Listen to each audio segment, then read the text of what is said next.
So, babe, how do you feel about CRYOUT in general? Like, we'll back up and start at like the planning process, but like right now, it's over, it happened. How do you immediately feel? Lord, I give you all that I am this day. Please brush away my fears. Give me the wisdom to overcome the difficulties and to discover the solution. I was scared the whole way. I knew that something would be done. I just didn't know the level. I thought that we would get there and nobody was going to be there for Really? a while. Yeah, registration stopped for a while. I didn't really realize what it meant when people say people wait to the last minute. Because when all of your events have been free, waiting to the last minute ain't a problem. But when you have to pay vendors and all that, so relieved, but so excited because that thing blew my mind. Right. Bishop Jakes had called me and was like, on a scale of 1 to 10, and I was hesitant because I was, trying to be humble and act like, there's room for improvement. And I was like, dog, it was a 10. It was a 10, like it was crazy.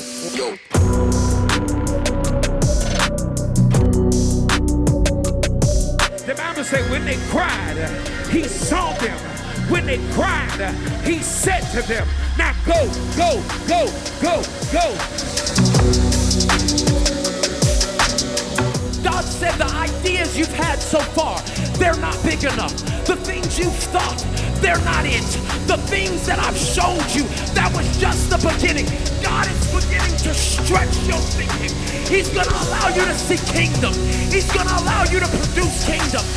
I wanted the chaos of a mental health person next to a motivational speaker, next to an old school worship, next to a new school idea, just complete chaos.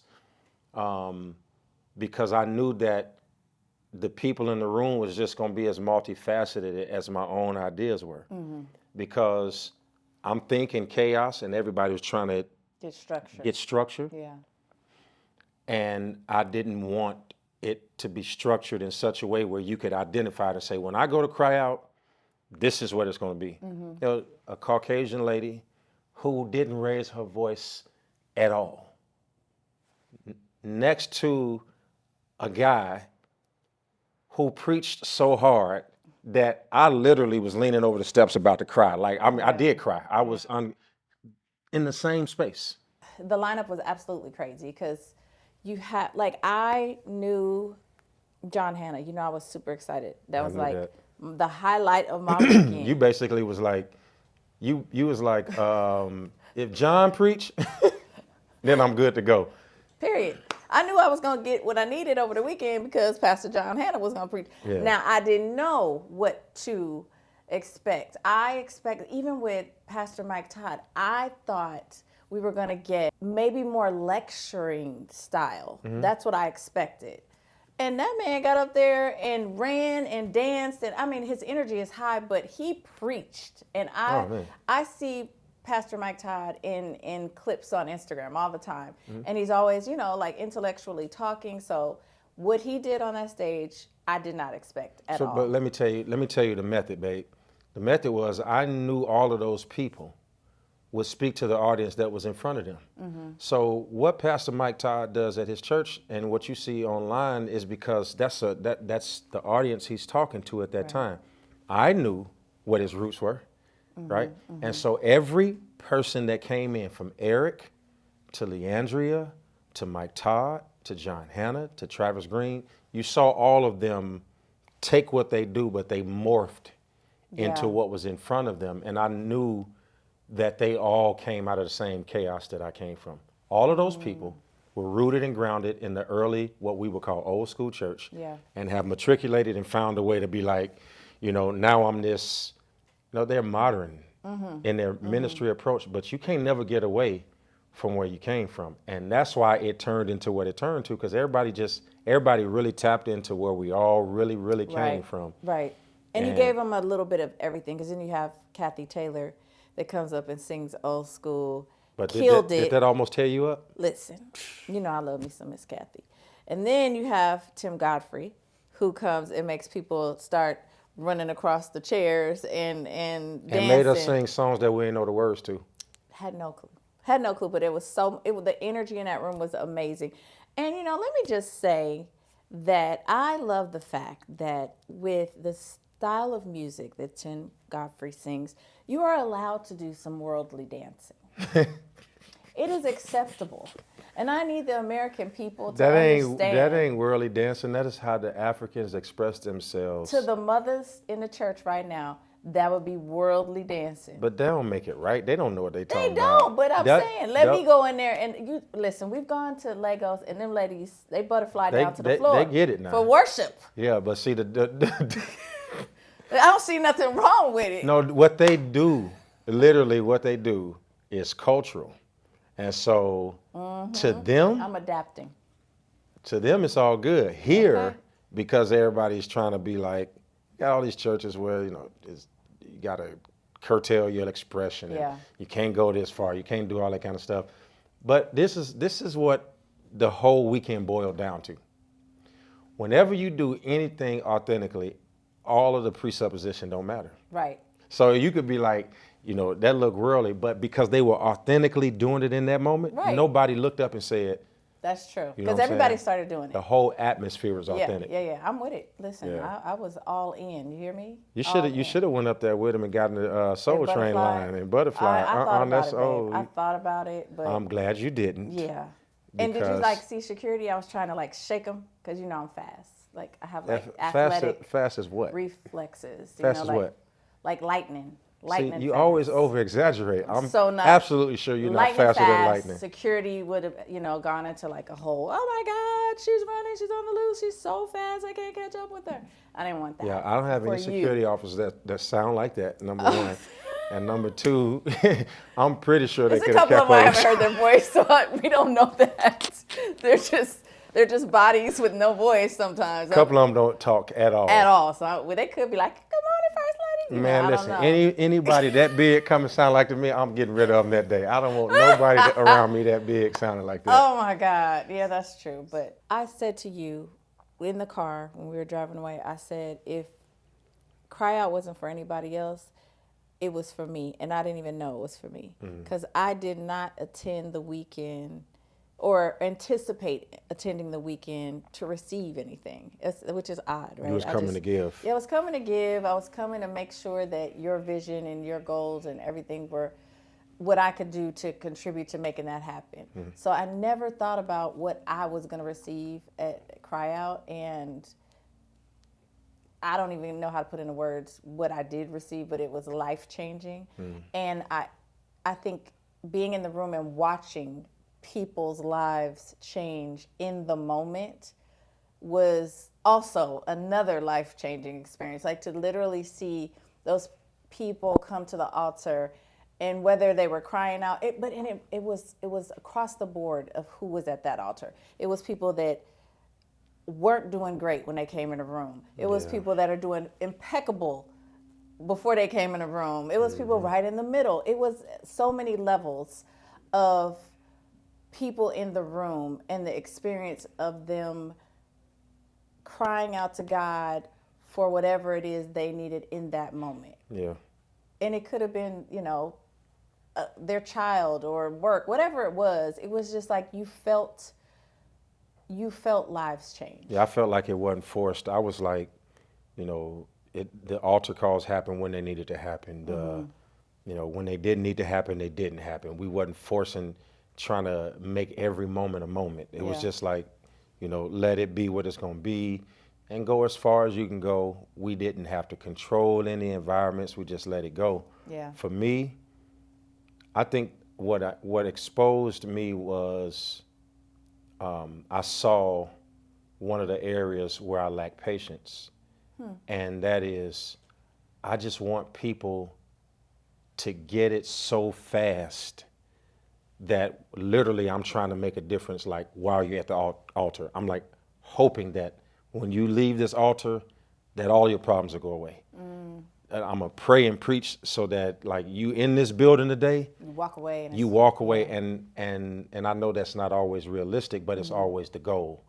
And so fighting with, you know, my patience of like, you know, it's going to happen for you, and then thinking and turning like, come on, y'all, get this, like, get it. And you can see people at the altar, you know, some are tuned in, others are looking around to find out, you know, am I being watched? I don't want to, you know, expose myself. Some are just, I see people like literally holding it in, lips trembling and tears coming out, but they don't want you to see it. And I felt like when we got to CRYOUT, all of that wasn't out of the room. Like, Right. you know, just a position of an altar call at our church or something else like that, where you can see all of that. Like everybody, here's the word everybody came in vulnerable. Like Yeah. everybody's just like it was one of the few times I've ever been in a place where I felt like everybody, and I know it wasn't, but everybody was on one accord. The environment was, it yielded to the Holy Spirit, like without trying to be all super spiritual. Like Pastor Hammond text messages me on Wednesday and says, I got a car. I'll sell it to you. Somebody sell it to me for X amount of dollars and you can give it away. That was a great deal. But at the moment I was in CRYOUT. So I'm like, I text him back like, bro, I can't think about no car right now. Right. We're doing a conference. I said, we'll give it away or send it to auction. We'll talk about it later. Yeah. Never had another conversation about it. That young lady comes up, and as she's walking past me, this girl says, I just gave my last $112. I don't got no transportation. I don't know how I'm gonna get here. God gonna make a way. She walks away and goes up the It hit me like a bolt of lightning. Like, she said, I'm a college student at Prairie View. She says, I don't know how I'm gonna get to church because I just gave my last $112. No, you did not.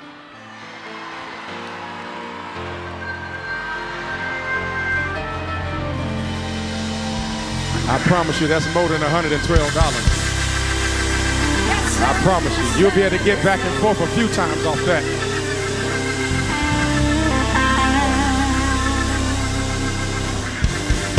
Matter of fact, hold on. Bring her here. Come here.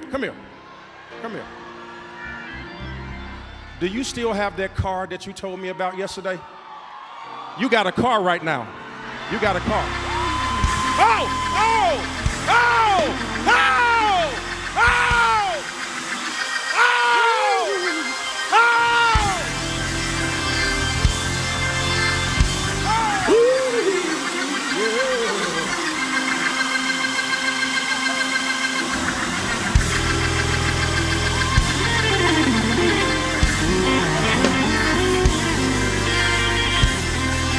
Hold on, listen to this. We gotta go home. We gotta go home. Wait a minute. Hammond, you text me. This is Pastor DeMond Hammond. He's the pastor of our West Campus. He texted me Wednesday and said, good morning, Pastor. I have a 2018 Chevrolet Cruze that we're thinking about sending to auction. I can let it go. Was thinking this could be a huge gift for somebody.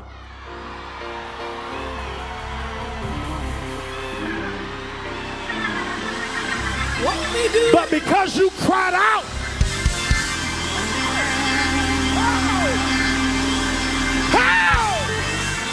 Won't he do it? Give that girl that car. That was a crazy moment. I ain't jumped that high since I dunked on Ricky Listen. back in the day. Wow. Yeah. You dunked on Ricky? Couple I times. never knew No, I that. ain't never dunked on Ricky because Ricky will edit this and be like, you ain't never dunked on me. But no, I haven't jumped that high since. I ain't heard you scream like that either. It just, listen, that was a Holy Ghost moment. Like, I did not see that coming. Yeah, you scared Miara. Miara was like, Mom, did you see him jump that high? I didn't know he could jump that high. That's crazy.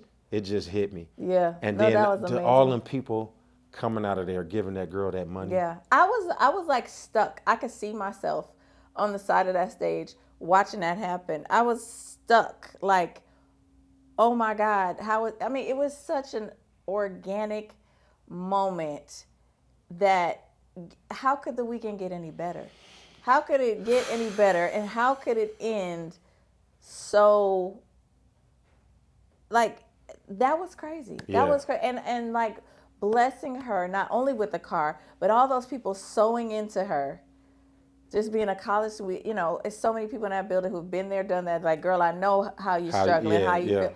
So all those people sewing into her. It almost wasn't even about the car anymore. It was about how it moved everybody in that room to then also sew into her. Let me tell you what else I was about to do. I Oh, boy. almost got relieved that it didn't work. I asked her, I said, what grade are you in or what year are you in? Yeah. Because if she said a freshman, I was going to pay for her college the rest of the way. Wow. She was a senior, right? She was a senior. I was like, thank you, Jesus. I was like, you didn't got this far, sister. You got to get yourself on through. She's been doing pretty good. You've been doing all right, but if she would have said a freshman, I was going to pay for her college. So like next year, Yeah.